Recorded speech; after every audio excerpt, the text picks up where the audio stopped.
और अब कुछ खबरें आलमी मंजरनामे से। अमेरिका की कौमी सलामती के तर्जुमान जान करबी ने कहा है कि उर्दन में अमेरिकी फौजियों पर हमले का जवाब मुंतखब तरीके से देंगे।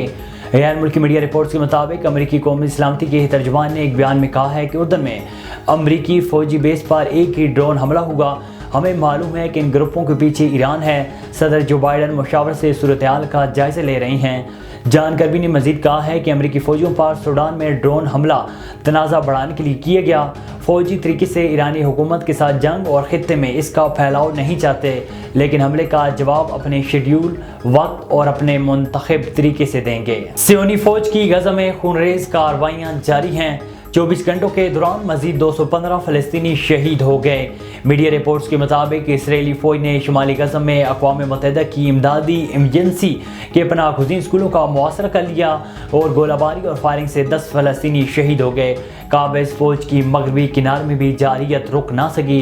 मुख्तलिफ इलाकों में कार्रवाइयों के दौरान मजीद 5 फ़लस्तीनी शहादत नोश कर गए। सियोनी फ़ौज ने बमबारी में नूर शम्स कैंप में बिजली और पानी की लाइन को तबाह कर दिया, जबकि बुलडोजर्स ने तल करीम समेत मुख्तलिफ इलाकों में सड़कें उखाड़ दी। सऊदी अरब में CCTV कैमरों की रिकॉर्डिंग को पब्लिक करना खिलाफ कानून करार दे दिया गया। सऊदी वज़ारत दाखिला ने सिक्योरिटी कैमरों के कानून की खिलाफ वर्जी पर सख्त सज़ाओं का ऐलान किया है, जिसके तहत CCTV कैमरों की रिकॉर्डिंग को पब्लिक करने वालों पर 20,000 रियाल तकरीबन पाकिस्तानी 15 लाख रुपए जुर्माना आयद किया जाएगा।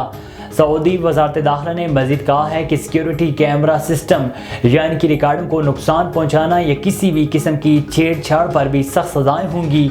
जिन मकामात पर कैमरों की तनसीब ममनू है, वहाँ खिलाफ वर्जी पर 10,000 रियाल जुर्माना आयद होगा।